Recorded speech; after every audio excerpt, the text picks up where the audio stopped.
আপনারা মার্কেটে যে টাটকা সবজিগুলো দেখছেন সেগুলো খাওয়ার পরে আপনাদের হাসপাতালে চক্কর কাটতে হতে পারে, সেটা কি আপনি জানেন? আপনারা কি জানেন কিছু মানুষদের থেকে অটোওয়ালারা 10 কিলোমিটার ট্রাভেল করার পর 10,000 টাকা চার্জ করে? রাস্তায় থাকা বেশিরভাগ ভিখারিরা আপনাদের কিভাবে বোকা বানায় সেটা কি আপনি জানেন? বন্ধুরা, আমাদের জীবনে প্রত্যেকদিন ঘটে চলা এরকমই কিছু স্ক্যাম সম্পর্কে এই ভিডিওতে আপনাদের দেখাবো, যা দেখে আপনারা অবাক হয়ে যাবেন। তাহলে চলুন শুরু করা যাক। নাম্বার 1, এই স্ক্যামটা দেখলে আপনারা অবাক হয়ে যাবেন।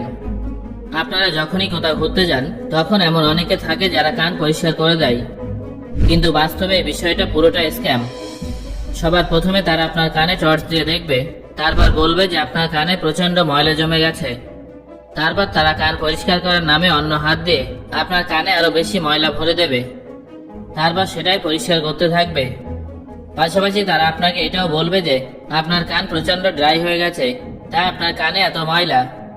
এইভাবে তারা তাদের একটা নকল ওষুধ আপনার কাছে বিক্রি করবে। বন্ধুরা, রাস্তায় এইভাবে কারো কাছ থেকে কান পরিষ্কার করানোটা ভীষণ আনহাইজেনিক একটা ব্যাপার। নাম্বার 2, অটোওয়ালারা 10 কিলোমিটার গাড়ি চালানোর পরে আপনার থেকে 10,000 টাকা চেয়ে নিতে পারে।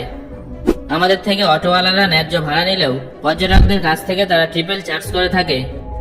যদি কোনো পর্যটক 3 কিলোমিটার রাস্তা ট্রাভেল করে তাহলে তার আনুমানিক ভাড়া 50 টাকা হওয়া উচিত, কিন্তু অটোওয়ালারা তাদের কাছ থেকে 200 টাকা চার্জ নেয়। তারা মিটারও চালু করে না, বলে যে মিটার খারাপ হয়ে গেছে, নয়তো ব্যাটারি নেই। যদি কখনো মিটার চালু রাখে তাহলে তার মধ্যে সেটিং চেঞ্জ করে সেটা ফাস্ট করে দেয়। অটোওয়ালারা হোটেলের ফেক স্ক্যামও করে।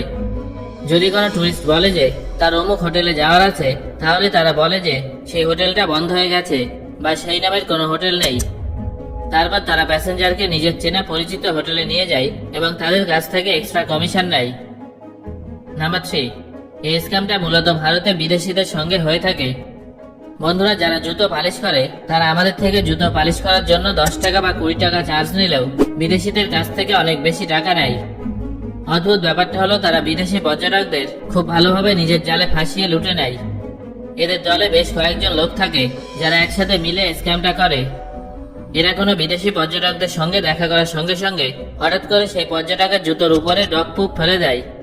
তারপর সে সামনে গিয়ে ওই পর্যটককে সাহায্য করে। তাকে দেখে মনে হয় যেন সে অনেক ভালো মানুষ, কিন্তু আসলে সে জেনে বুঝেই ডগ পুপ ফেলে দেয়।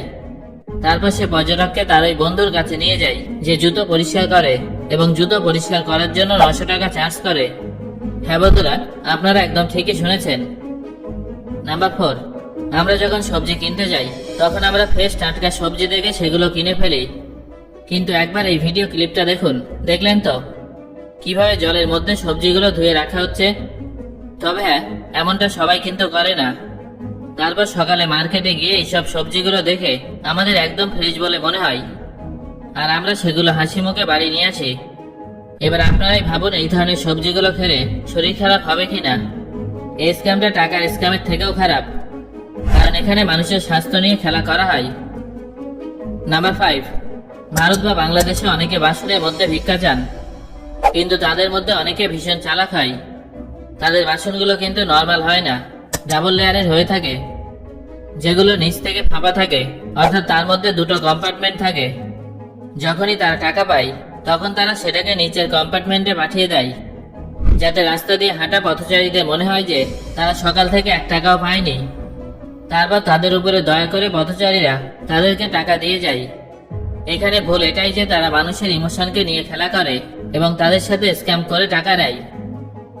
নাম্বার 6, বন্ধুরা, এবার এই সত্য ঘটনাটা মন দিয়ে শুনুন।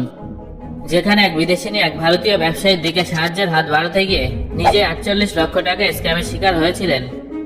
আসলে মিস জেনিফার নামের এক বিদেশিনী ভারতে প্রথমবার ঘুরতে এসেছিলেন। সেই সময় গোয়াতে তার এক ব্যবসায়ীর সাথে বন্ধুত্ব হয়, যে তার মিষ্টি মিষ্টি কথা দিয়ে জেনিফারকে সাহায্যের জন্য রাজি করিয়ে নেয়। যেহেতু মিস জেনিফারের কাছে ফ্রি ডিউটি অ্যালাউন্স ছিল, তাই মিস্টার রমেশ নামে সেই ব্যবসায়ী তাকে বলে যে তিনি একজন জুয়েলার এবং তার একজন ক্লায়েন্ট জেনিফারের দেশে মানে অস্ট্রেলিয়াতে থাকে। তিনি জেনিফারকে বলেন, যেহেতু আপনি 2 দিন পরে অস্ট্রেলিয়া ফিরে যাচ্ছেন, তাই আপনি কি কিছু মূল্যবান রত্ন আমার এক ক্লায়েন্টের কাছে পৌঁছে দিতে পারবেন? চিন্তা করবেন না, আপনি আমার ক্লায়েন্টের কাছে সেই রত্ন পৌঁছে দেওয়ার সাথে সাথে আমি আপনার ব্যাংক অ্যাকাউন্টে 21,50,000 টাকা ট্রান্সফার করে দেব। এই অফারটা শুনে জেনিফারের মনে লোভ জন্মায়। কারণ সে ব্যবসায়ীকে সাহায্য করলেও তার লাভ হচ্ছিল, তাই সে নির্দ্বিধায় সেই অফারটা অ্যাকসেপ্ট করে নেয়। এখান থেকে আসল স্ক্যামটা শুরু হয়ে যায়। মিস্টার রমেশ জেনিফারকে বলেন যে কাল হয়তো আপনাকে কাস্টম ডিউটি অফিসার ফোন করবেন। আপনাকে শুধুমাত্র আপনার ক্রেডিট কার্ডের ব্যালেন্স দেখাতে হবে এবং আপনার পারচেজিং ক্যাপাসিটি দেখে তারা আপনাকে ছেড়ে দেবে। পরের দিন কাস্টম ডিউটি অফিসার জেনিফারকে ফোন করেন এবং তার থেকে এই গহনাগুলো রিসিপ্ট চান। জেনিফারের কাছে রিসিপ্ট না থাকায় কাস্টম অফিসার তাকে ভয় দেখায় আর বলেন যে রিসিপ্ট নেই মানে এটা চুরি করা জিনিস, আপনাকে এখনই গ্রেফতার করা হবে। এসব শুনে ভয় পেয়ে জেনিফার দ্রুত রমেশকে ফোন করে এবং তাকে পুরো ব্যাপারটা জানায়। তখন তার এই ভয়টাকে কাজে লাগিয়ে রমেশ তাকে বলে যে আমি ভীষণ সমস্যায় পড়ে গেছি, এই সমস্যা থেকে বাঁচার একটাই উপায় আছে, আর সেটা হলো আপনাকে এই জুয়েলারিগুলো আমার থেকে কিনে নিতে হবে। তাহলে আপনি কাস্টম অফিসারকে আসল রিসিপ্ট দেখাতে পারবেন। আপনি অস্ট্রেলিয়া পৌঁছে গেলে আমি আপনাকে পুরো টাকাটা ট্রান্সফার করে দেব। তারপর জেনিফার আরো একবার তার কথার জালে জড়িয়ে পড়ে আর সেই গহনার জন্য রমেশকে 35,82,000 টাকা দেওয়ার সঙ্গে সঙ্গে আলাদাভাবে গহনার ইন্স্যুরেন্সের জন্য 7,52,000 টাকা দেয়। শেষমেশ জেনিফার যখন অস্ট্রেলিয়ায় পৌঁছায় তখন সেখানে গিয়ে সে রমেশের ওই ক্লায়েন্টের কোনো খোঁজ পায় না।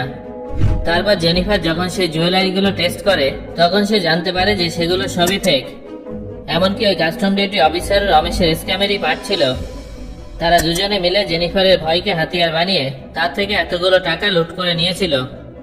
বেশিরভাগ স্ক্যামের ঘটনাগুলো কিন্তু এরকমই হয়ে থাকে। ভয়, বিশ্বাস এবং লালসা, এই তিনটে জিনিসের জন্যই মানুষ ডুবে যায়।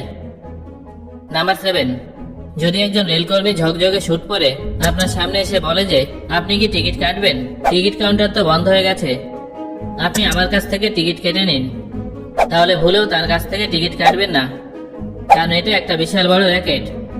এই চালাক স্ক্যামাররা প্রথমে বোকাশোকা যাত্রীদের খুঁজে বার করে, তারপর তাদেরকে জোর করে দ্বিগুণ টাকায় টিকিট কেনায়। তারপর আপনি কিছু দূর এগোলেই একজন ফেক টিকিট চেকারকে দেখতে পাবেন যে আপনার জন্য অপেক্ষা করবে এবং সে আপনাকে বলবে যে টিকিটে তো স্ট্যাম্পই নেই।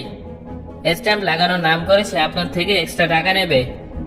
আসলে ওই টিকিট বিক্রেতা এবং টিকিট চেকার একই দলের লোক। যদি আপনার ভাগ্য খারাপ হয় তাহলে আপনি রাজধানী এক্সপ্রেসে একজন ফেক ক্যাপ্টেনকেও দেখতে পাবেন যে আপনাকে ডিসকাউন্ট সহ টিকিট আপগ্রেড করার লোভ দেখাবে এবং আপনি তার লোভে পা দিয়ে ফেক টিকিট কিনে ফেলবেন। আর যদি ভুলবশত আসল ক্যাপ্টেন চলে আসে তাহলে তো আপনার অবস্থা আরো খারাপ হয়ে যাবে। সো বন্ধুরা, দেখলেন তো প্রতিদিন আমাদের সাথে বিভিন্ন ভাবে স্ক্যাম হতে পারে, তাই আমাদের রাস্তাঘাটে খুব সাবধানভাবে চলাফেরা করতে হবে। এবার আমাকে কমেন্ট করে জানান যে আপনি কি কখনো স্ক্যামের শিকার হয়েছেন। যদি হয়ে থাকেন তাহলে সেটা আমাকে জানান।